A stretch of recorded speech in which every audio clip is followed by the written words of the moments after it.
Aloha, everyone, and welcome back to Awakening to the Magic of the Menstrual Cycle. Today, I have the lovely Miss Jen Owen here speaking with me. Welcome, Jen. Thank you so much for being here. Hi, thank you. I'm excited to be here. Yay, I'm excited to have you. Okay, so Jen, if you could just start by telling us a little bit about your business and the work that you do. Sure. So my main business, I'm an integrative medicine nurse practitioner, which means I practice in the conventional sphere as a medically trained professional. And then I add in lots of natural things. So I do herbal medicine, functional medicine, and then I do a form of pelvic floor therapy called holistic pelvic care. And then I take it even a step further and use intuition, energy work in what I call pelvic bowl healing. And that's, so my business in Portland, Oregon is called Flourish Integrative Medicine. And then my services that have to do with women's deep healing from trauma, from all the stuff that happens to us is called the sacred terrain. So the sacred terrain is I do yoni steams and pelvic bowl healing sessions, and the sessions can be in person in the office or online. Beautiful. And how long have you been in business for? I had a practice. I moved to Oregon 2.5 years ago. So I had a business in Indiana before that. So 8 years total. Beautiful. And you've been in this line of work for quite a while. Yes. So I started in herbal medicine when I was 19 and did trainings, and then started trying to do consultations, and quickly realized that everybody takes a bunch of medications that I didn't know anything about. And I wanted to learn more about physiology. And I was sort of a starving herbalist in the 90s in Indiana. So that's when I decided to go into nursing, and love nursing. It's really great. And then took it to the one step further to get the master's degree and the medical license to practice medicine, basically as a nurse practitioner. So it's been a long journey. That's all 28 years of healing work. So Yeah. in and out of like mainstream, I like to call myself the bridge. So I can walk all the science and all the medical jargon, and then I can completely walk the woo at the same time. So kind of bridge them together, whatever's best for each woman, and I see men as well. So That sounds like a really important bridge to be. yeah, it is, because I don't think it's really doesn't have to be one or the other. Like, we have all of it. So why not use whatever's working? Like, if you're super sick and you need some sort of medication to get you better, let's take it. And then we'll do all the things we need to do to fix you spiritually. And a lot of times it's a spiritual cause of sickness in the first place, but we won't make you suffer while you get better. So I feel like it's nice to have all the options. Definitely. And I really appreciate that about you, because I feel like there's been this divide between holistic care and traditional Western medicine, allopathic medicine. And I was just recently talking to somebody about the importance of like meeting and respecting each other, and kind of like infusing the two together, and both sides taking the other side seriously. And so I don't know a lot of bridges like you, so I feel like your current perspective and standpoint is very valuable, especially with where we're at in the world right now. So I just want to say thank you for jumping through all of those hoops through the years of training that you have. Thank you. Yeah, I think it's really important too. I mean, there's value in everything. And I mean, I see that a lot. I see people shunning conventional care when maybe they do need a surgery or something, because they're so afraid and they've been so mistreated by the systems. And then Yeah. I see people who, I do see, medical people being extremely negative to energy workers, especially, I think is a big one. And lots of natural healing. I've had it myself. I mean, it's not gone. I've had plenty of people go to their, a different person and then be like, well, that will never work. And I try to base a lot of my stuff on science, but sometimes science can't explain everything. Mm. Not yet, anyways. I feel like oftentimes science is a little bit slow to catch up to some things that we already intuitively know as truth.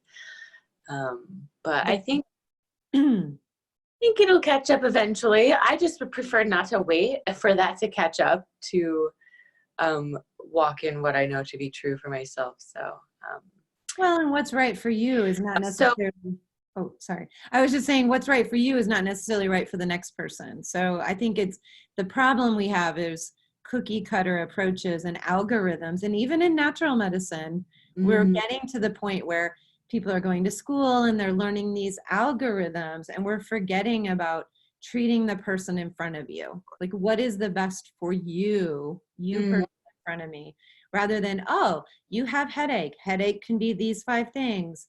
Let's treat that, like it doesn't work. People aren't algorithms. And so even, I mean, I'm seeing it, I work a lot with other practitioners too. And we have to be careful in natural medicine not to do the same. We're trying to create natural medicine into the conventional system. And that's just not really the point.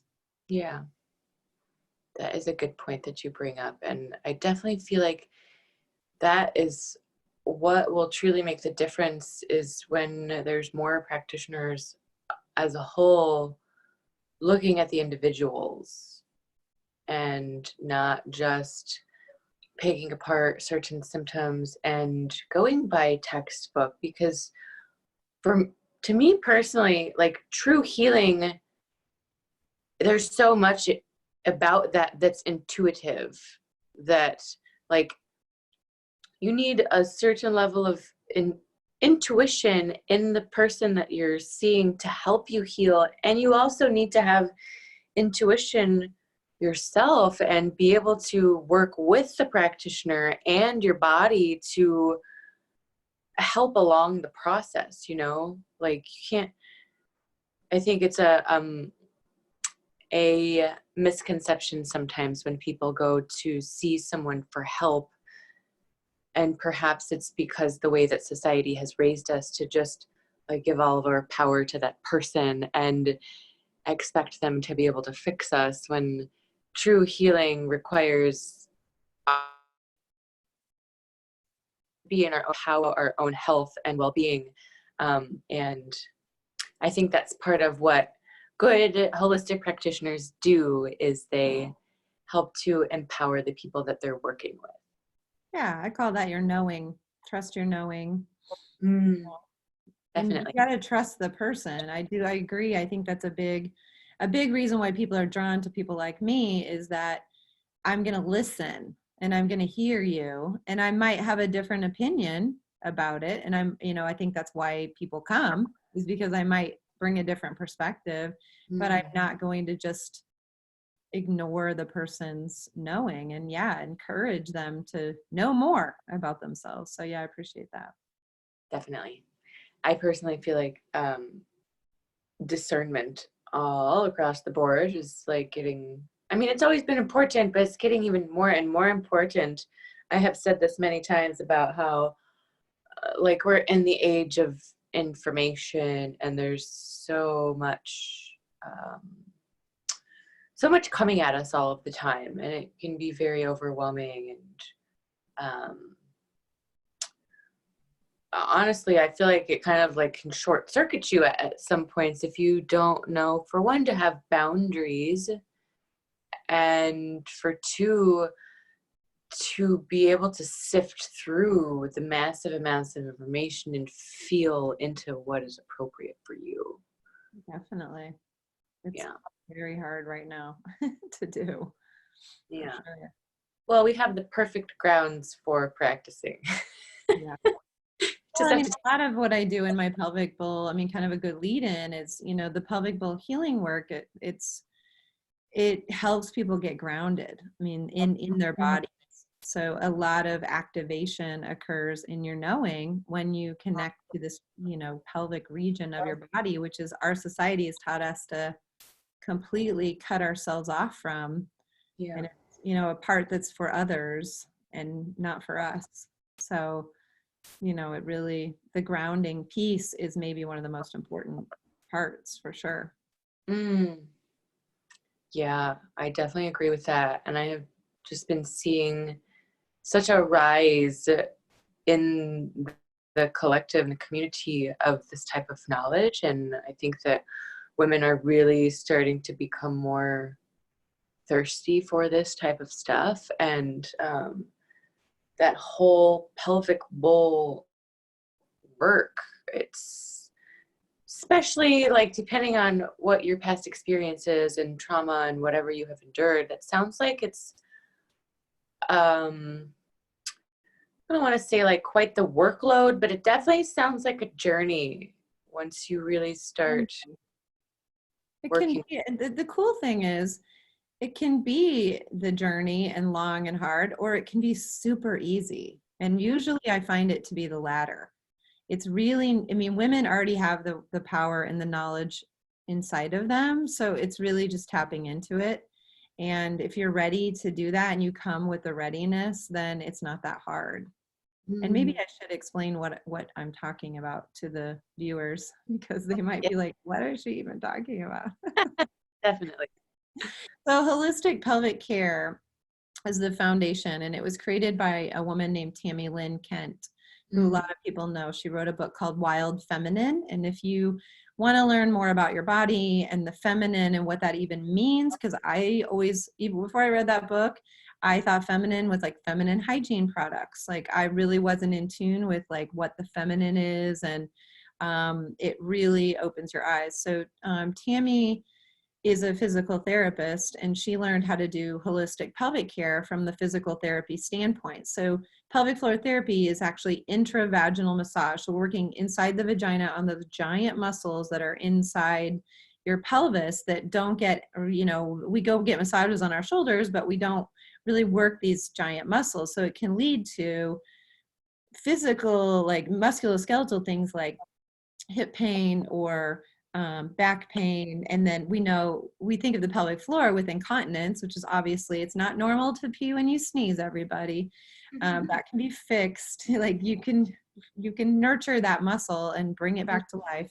But it also really helps with things like the menstrual cycle issues, cramps, um, really anything that's related to the female organs can be helped by it. So Tammy, what she found was when she learned this kind of conventional pelvic floor treatment, she found that women were having emotional releases in what we call the pelvic bowl. So it's like a bowl that sits inside your pelvis.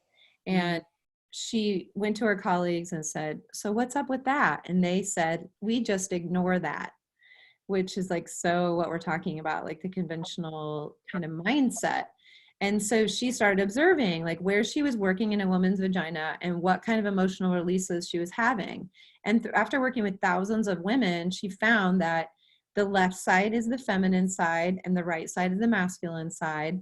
And really things that in the feminine side, things that have to do with your own self-care, your nurturing of yourself, your mom, sisterhood, all of those things will get held in the left side. And then things on the right side are going to be your how you put yourself out into the world. Most women that come to see me are overachievers and forcing and pushing and working really, really hard. It's kind of our training as women in this culture. And then things that have to do with men, male partners, brothers, whatever the male energy. And then there's some ancestral stuff that we can actually work with too. And so she created this system of visualization, breath work, and energy work while we're doing pelvic floor therapy. So we do really help with trauma, with you just be surprised. The things that come out are things like, I had someone, it was like her third grade teacher told her that she was never going to amount to anything. And she'd been holding that in her bowl from third grade on to now. And that little voice inside her head was coming really regularly. And it was really helping, causing her not to be able to achieve. So mm, we find that through the work, we activate the first and second chakra. So I see you have your chakra chart on the wall.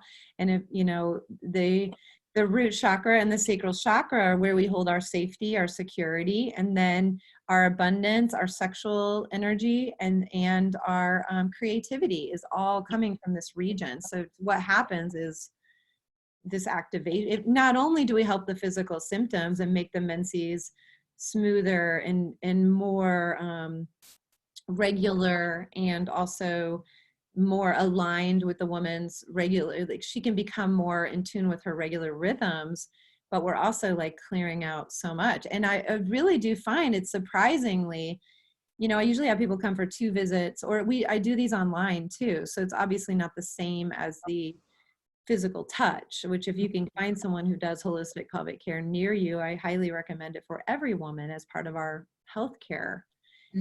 But you can do a meditation with someone and clear a lot if you can't get access to it.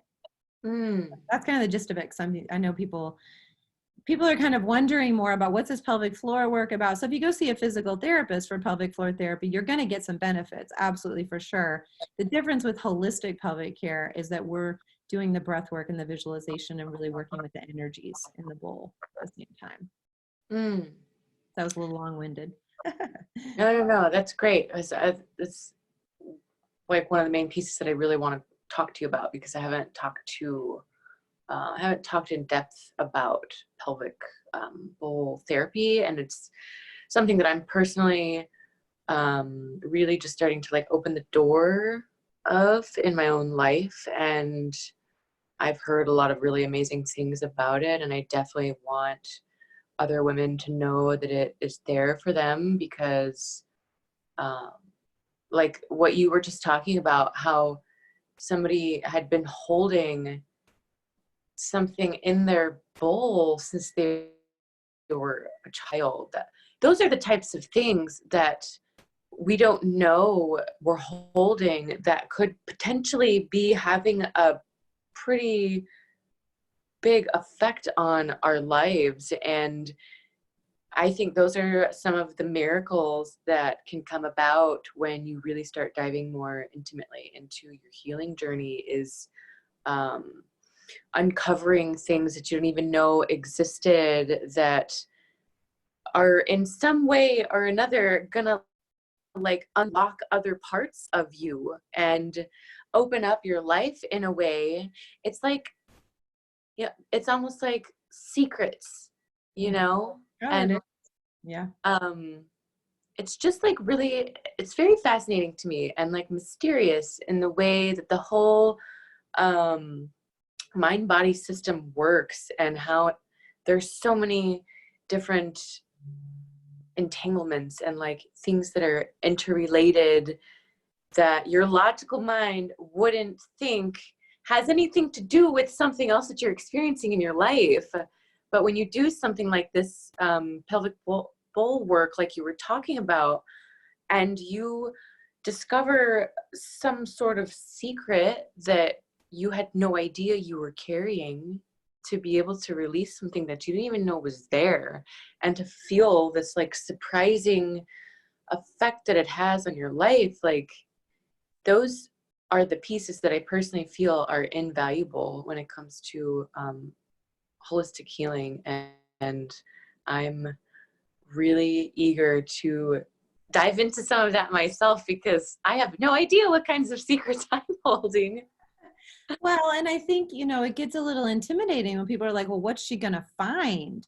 A lot of people don't come out of fear of, well, what if it's really weird? Or what if I find something I don't want to know? And it just doesn't really work that way. I mean, I have literally never had a single person leave who didn't feel better, who didn't feel lighter. I mean, lighter is one of the words I hear a lot, like releasing, and we send the energy back into the earth and just give it back to the earth. So whatever it is, and trauma, it's amazingly, it can heal really quickly when you have this supportive space that you're doing it in, compared to, I mean, even, one of the things that my teacher talks a lot about is that, trauma doesn't heal through talking. Trauma is held in your tissues. So you have to do either a somato-emotional release, which is, something that you can do externally, or something like this, in order to actually get past it. You can talk I have people who come, they're like, I just did 10 years of therapy in that one session.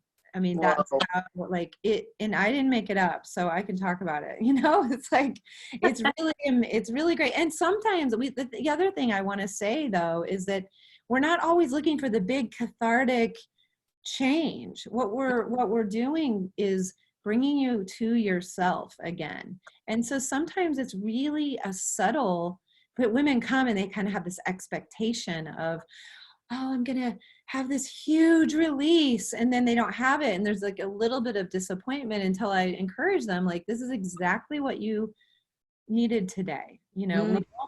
We don't force healing. We're so used to wanting to achieve. People will ask me, am I doing it right? And I'm like, oh my gosh, we have so much to like unravel about ourselves and what our society has told us we need to do it right. Mm. You know, and so it's very sweet.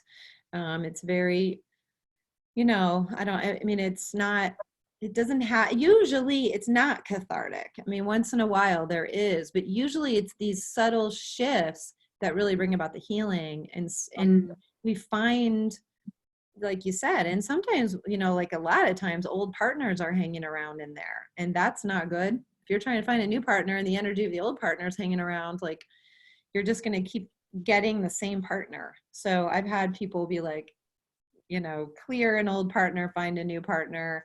People have made tons more money doing it because it's like your chakra for your abundance. People have Mm. gotten more comfortable with public speaking. Has been a really interesting, I call these the side effects. There's actually on my website, thesacredterrain.com, I have a blog, and there's like 3 or 4 or maybe 5 where I wrote the unexpected side effects of pelvic floor work. And it's things like, money, no more baggage, no more, I mean, it's, you kind of come for something and then something else happens. And we never know, like there's no, we call it no vagenda. I thought I made that up, and then other pelvic people use it too. I love that. She's got jokes today for us, guys. Yeah, I'm very light. I mean, I love that we're doing lots of healing work, and I love that we're all focusing on ourselves and bringing that. And I really don't think we have to make it so hard all the time. We don't need to, what we've done is we're continuing in a cycle of struggle if we do that. And that's not empowering. So let's not be in struggle. Let's be light. I mean, we laugh all the time during my sessions, like, and how normal are we that we hold this stuff? It's normal. We all are doing it. There's nothing wrong with you. Like, there's no judgment if you've got something hanging around in there. So we have to be a little bit lighter. I love healing work, and I think we're all taking it maybe just a little too seriously. Like, go dance, go laugh, go take a break. You don't have to be, I mean, the journey's great, but the journey can be a little overwhelming and keep you small, because you're then going to identify with your journey and your struggle. And I really see a lot of healing happening like that, and people are getting worse because of their healing journey. Now, sometimes there is a little few steps back when we have to face our shit, if you will. Yeah. But then let's get out of it. Life is supposed to be fun. Totally. We're sharing this stuff so we can have more fun, right? Agree. 100%. A lot of the people I know are just like healers, and they're so serious, and I just can't be around it all the time. Like, I gotta have a break. I was just having this conversation with someone recently about how we can kind of like get addicted to our healing and kind of like get sucked in and just make it like this cycle that we're just like running around in all of the time. I personally have done that, honestly, getting way too serious about it and not having enough fun. And it's really an important piece. So I love that you like to be light about it. And I really appreciate what you said about expectations, because I have totally been one to do that, especially in some things along the healing journey. It's like building it up and putting so much expectation on it, and then being disappointed from my own expectation when the experience doesn't produce some massive life altering experience. I actually just had that recently a little bit. I just tried yoni steaming for ago. I just Oh. last 2 months making a stool for myself. And I definitely think I put way too much expectation on it, because I was just like sitting down for my first steam and I was like, is this it? Like, is this really more? Am I like supposed to like build this up in my belly or something? Like how? I also was just like really very interested about how it even works, because I've been reading about it and talking about it and hearing about it, but to actually sit down and do it, it really made me wonder, because like we have a lot of flesh down there, you know? When we sit down, it's not just like a cavern that opens up to our womb. Yeah. You know? So I just was like wondering, how does the steam like get? One thing, you want to really get yourself in a position where your yoni is open. So that's one thing I think that people don't tell you. It's like, it's not just like the toilet. I have people like really move the flesh and get themselves like super open. And then the steam will really penetrate. I did a lot of actual science on yoni steams and what the tissues are, like what kind of squamous cell, like, and do they actually absorb the volatile oils, not to be confused with essential oils. Please don't essential oil your yoni in any way. I have seen horrible damage to vaginas from essential oils being used. My little disclaimer, these are plants.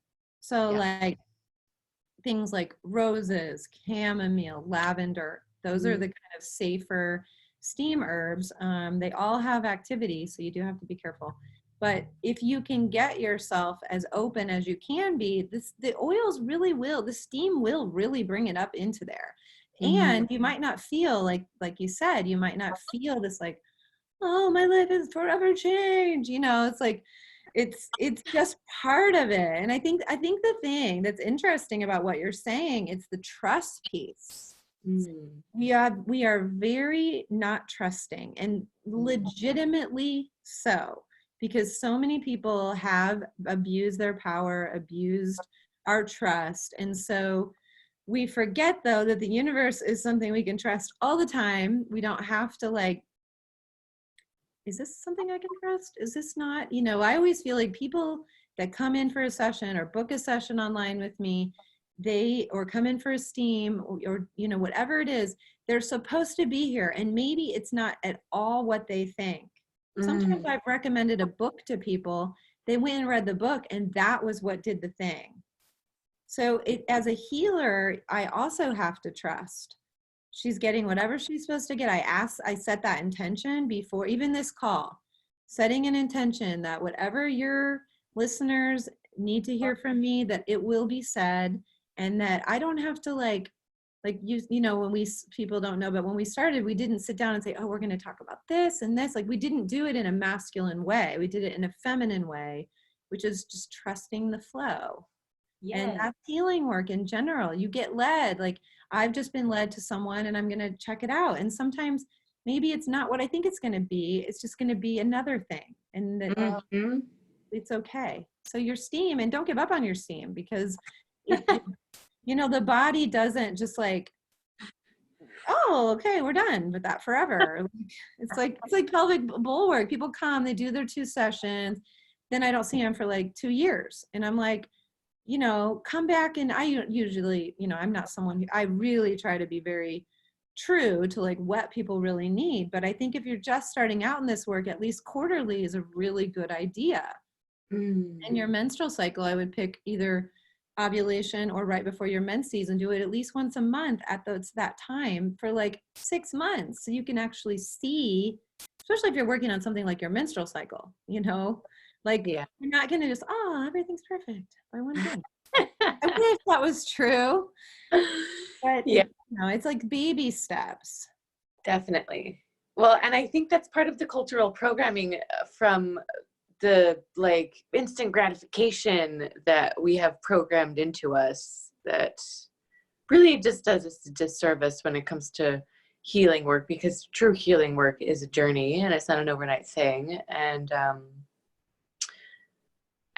it's really good to remind yourself to let go of expectations. I really appreciate what you were saying about that, and trusting, even if your mind thinks it's supposed to be a certain way, just always trusting in the divine to deliver whatever is needed, regardless of what your mind thinks about the situation. I don't think that is a reminder that ever gets old. So thank you for bringing that into the conversation. I have to do it. I mean, that's like an intention I set every single day. You know, it's not I said it once and now I've got it. I mean, you know, it's a lot of what I teach in the more masculine world is mindset coaching, and a lot of, I'm getting people into it because they can like wrap their brain around what mindset is, but then I'm bringing in all these feminine techniques to their life, and it takes the repetition of saying it or doing it every day to get you there. So and healing can be spontaneous and it can be longer. It just getting rid of whatever expectation, because some people are like, oh, I'm going to need 20 visits, and they are better in 2 and they don't need 20 visits. So it goes both ways with your expectation.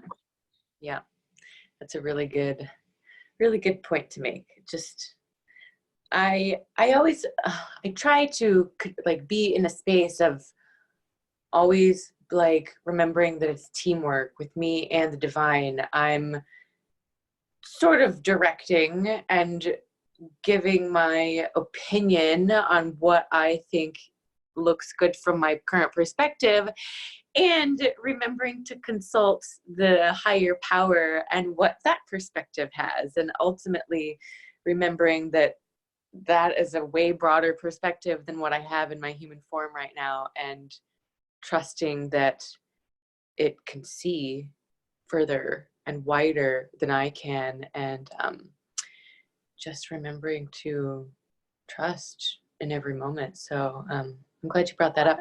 The phrase with that, it's this or something better. So you do want that intention, like this is what it looks like, this is what I think I want, and then this or something better, you know. It's like, yeah, then you're not saying, like when we get so set, what I hear you saying, it's like we get so set on one thing, and then the path, just the right path just goes right by us.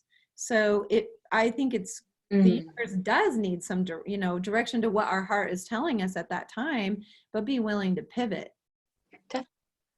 is really helpful. But I love this or something better. Whenever I think, oh, that's the person, that's the thing, this better helps.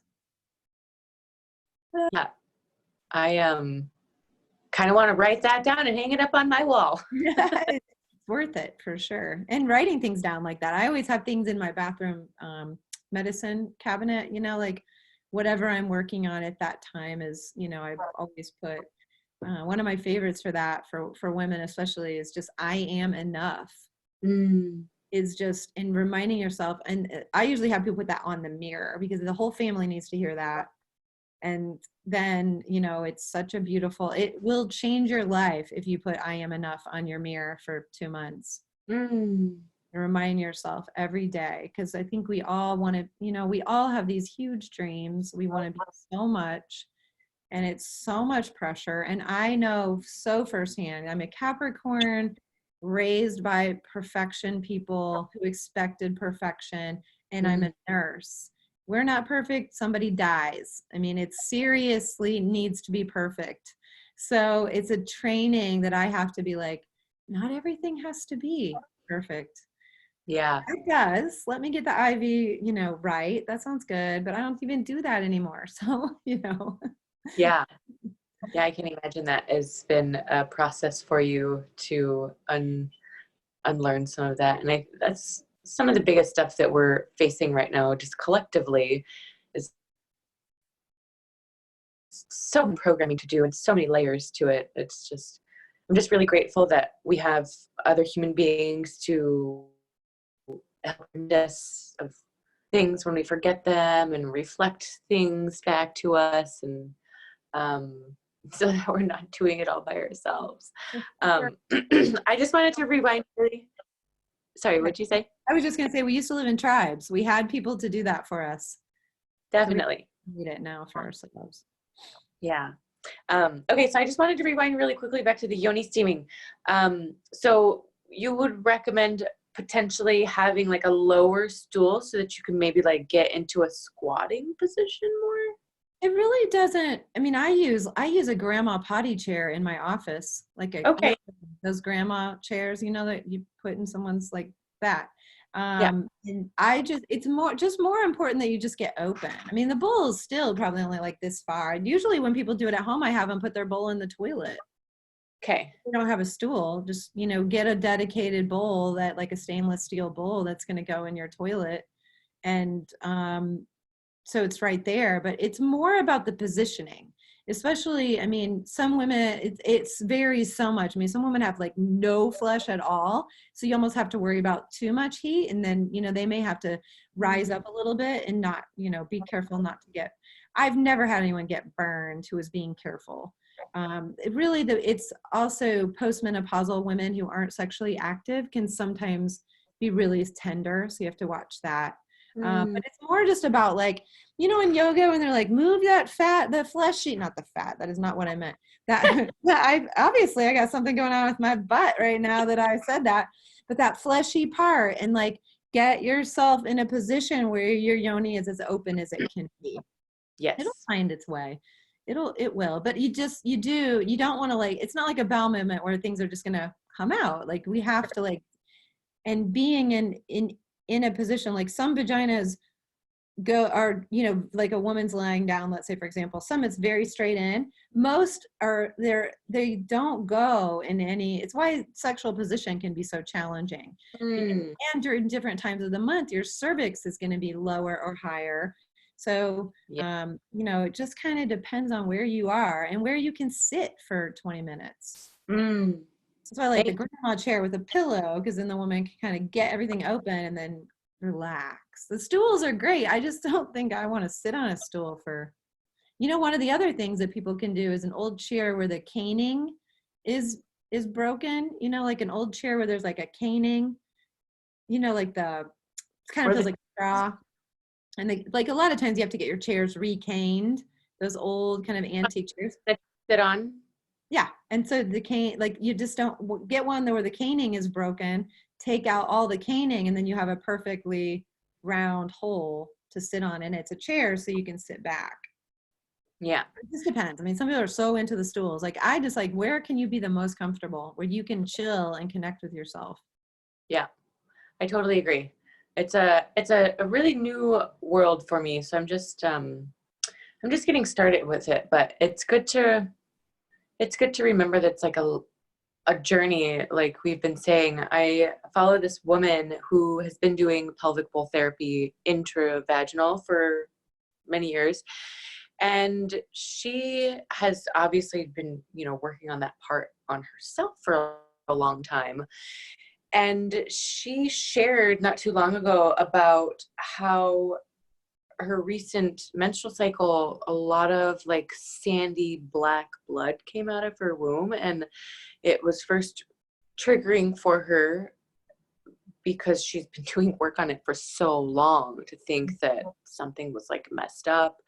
But after she sat with it, she realized that was really, really old tissue and buildup that her body was finally letting go after years of doing this work. So I just found that really fascinating. I'm just mystified by this whole part of the body that I carry around with me every day and know little about.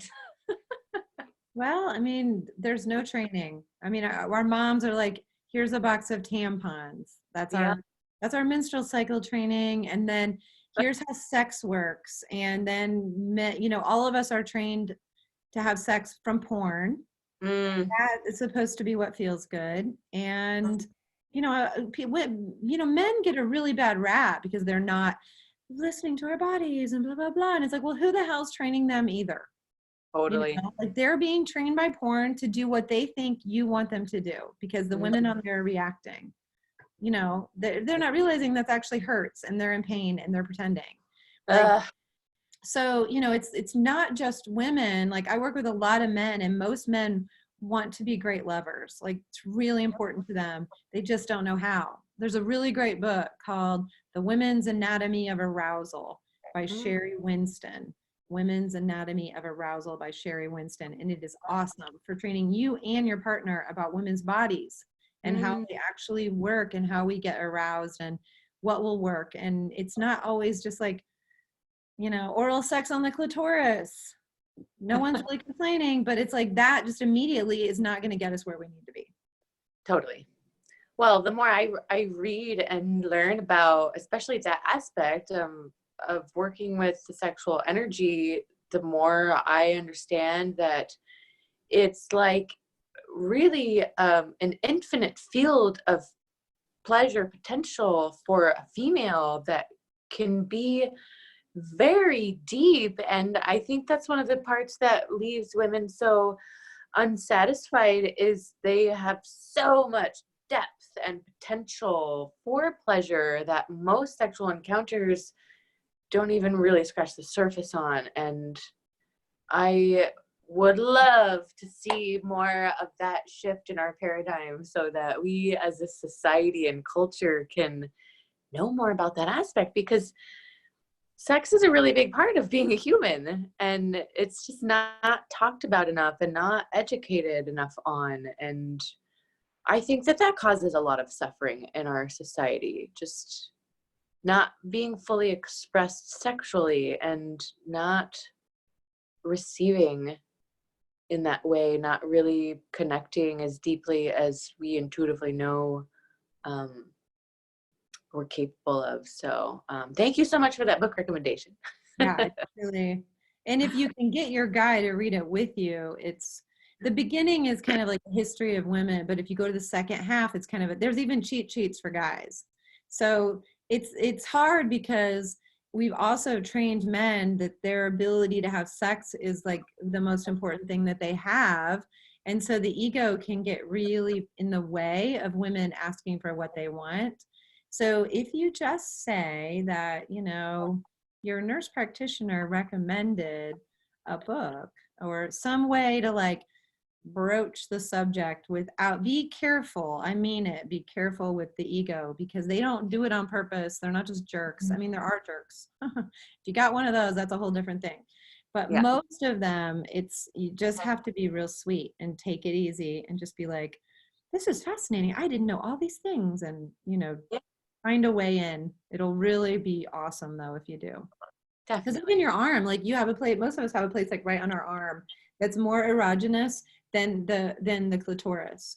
So she talks about all these erogenous zones on women and ways to like stimulate them so that, our arousals, like I call it like an elevator. So we have to go floor by floor by floor by floor to get to the penthouse where men go penthouse. Like it's just the way we're made. So like for us, we've got to get through these phases and allow ourselves to relax enough to enjoy the phases. And then we can actually have, because most women say they don't like sex. I mean, really most. I know. And that's really sad. I know. There is help. That book I've helped so many of my people.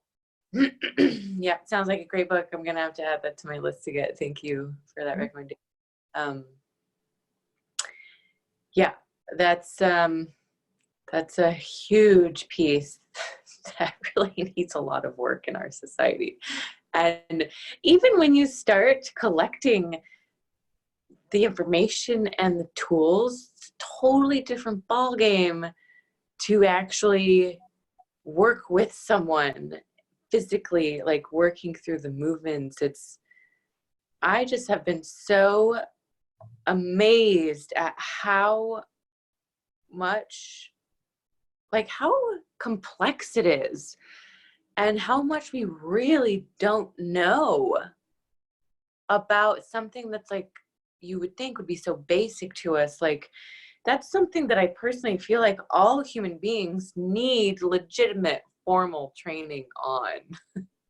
Well, we could go into like all of it, but let's just say the patriarchy has not helped us women get our sexual needs met. I mean, a lot of the, missionary position, like most of us don't even like that position. It doesn't even feel that good unless you just are shaped just the right way and your guy Yeah. is shaped just the right way, or you can figure it out with toys for sure. But it's like, yeah, we could go into like a whole thing about that. But, think about it. Like, who invented a lot of the things that we do? And it wasn't women.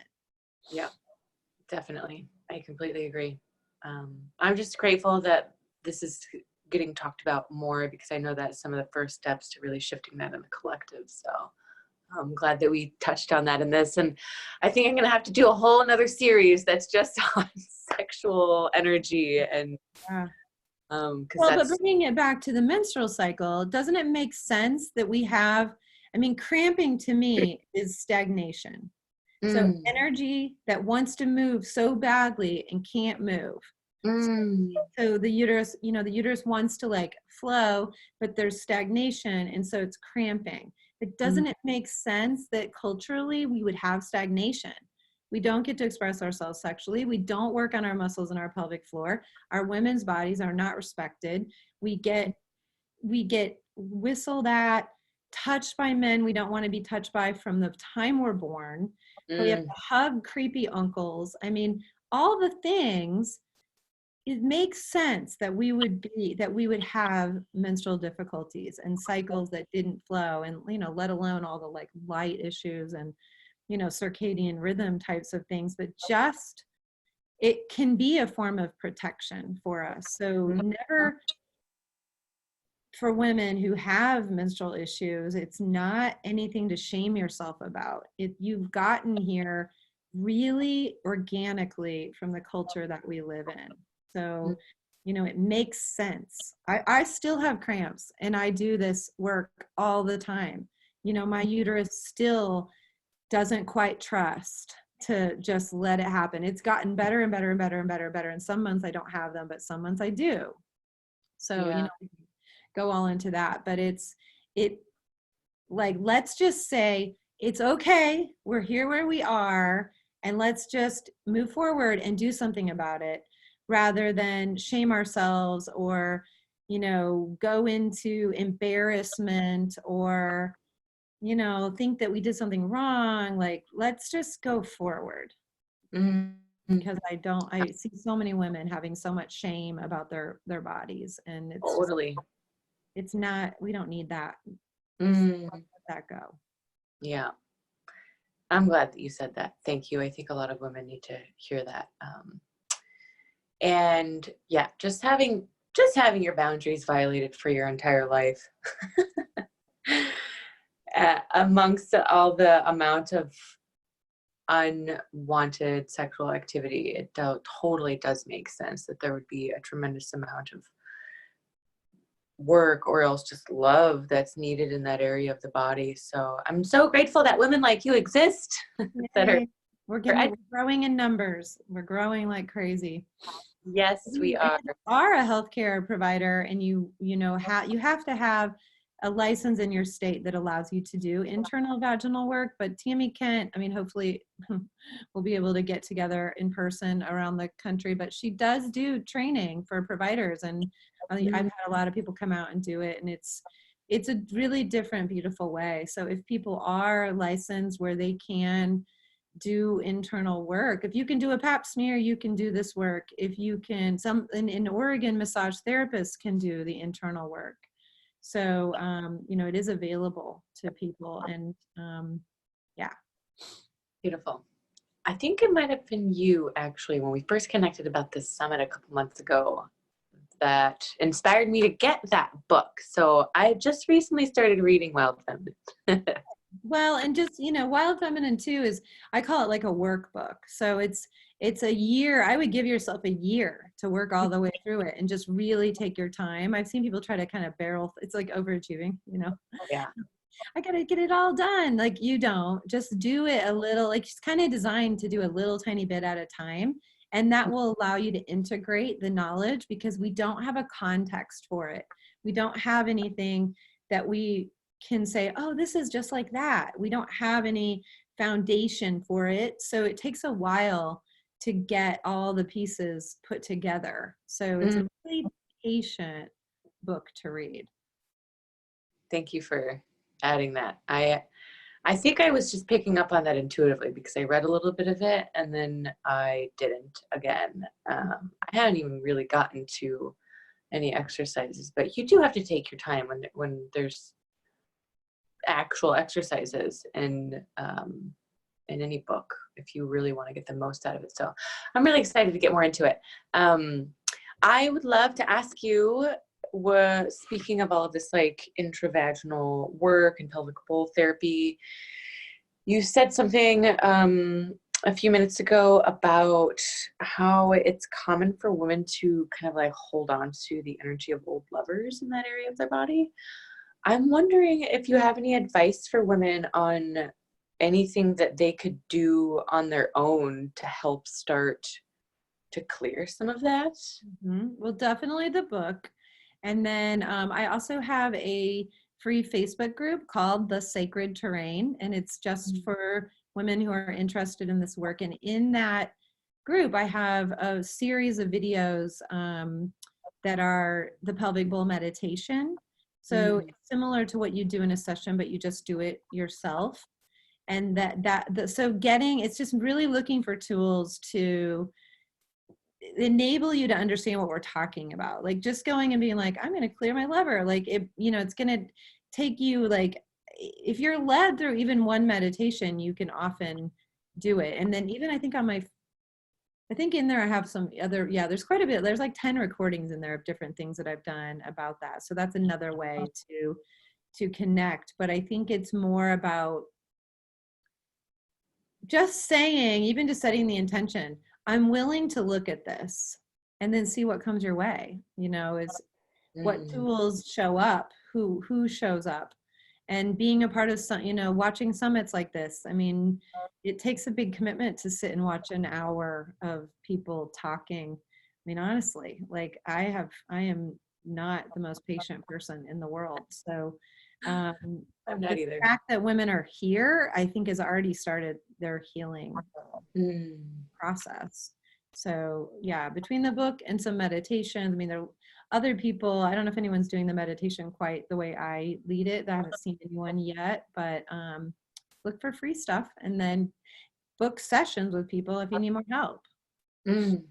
Beautiful. Thank you for that. I'm looking forward to getting more into this book. And thank you for sharing your Facebook group. That sounds really awesome. I'm gonna have to look that up when we get off of this session. What else was I gonna say? Oh, okay. So a lot of your work has been in person for the majority of your business. Is that correct? Well, I mean, my clinical space, and when we do internal work, obviously we have to be together. But I do offer the Sacred Train pelvic bowl healing sessions online. And then I also have a little membership program called the Sacred Train Sisterhood. And we do a ritual every new and full moon. And then I give a little piece of content out in a membership site for that. So like last month, I talked about like ceremonial baths and how to like what salts to use and how to set your intention and like some things you can do in the bath to be more ceremonial, and then what I do in the shower after. And then there's all the like left ovary, right ovary energy, uterine energy, like all of that. So I just kind of feel into what people need. And that's just, if people from this want to join, they can reach out to me and I'll give them a discount code. Or we can do that. I don't know how you're putting things out, but so there you can do the pelvic bowl healing sessions online are actually pretty great. Mm. It's not, obviously I want everyone to get the internal work if you're open to it and find someone near you, but some people are going to be more energetic with that and some people are going to be more physical with that. Yeah. So if you find a pelvic floor therapist to do some like just some movement and get some blood flow back to the area and then do some energy work online. So it just kind of depends on what people need, but I definitely do those sessions online as well, and they're pretty great. Awesome. I'm so glad that you offer stuff online. What's your website again? For that work, it's called thesacredterrain.com. Okay. And then my Cool. clinic is a different website, but you can find me from that. Okay, beautiful. And thank you so much for offering that discount to the audience. I'll make sure to include a code for Yeah, that I'll give you a code. Yep. when we release this. And that was a really beautiful conversation. I really appreciate everything that we covered. Is there anything that you feel we need to share before we wrap up? I don't think so. I feel like we got it. Plenty Yeah. to chew on, at least, for sure. Absolutely. Okay, well, thank you so much, Jen, for your time. Thank you, everybody, for tuning in. And I really enjoyed the session. I hope everyone has a beautiful day. Bye. Thank you. We'll see you again.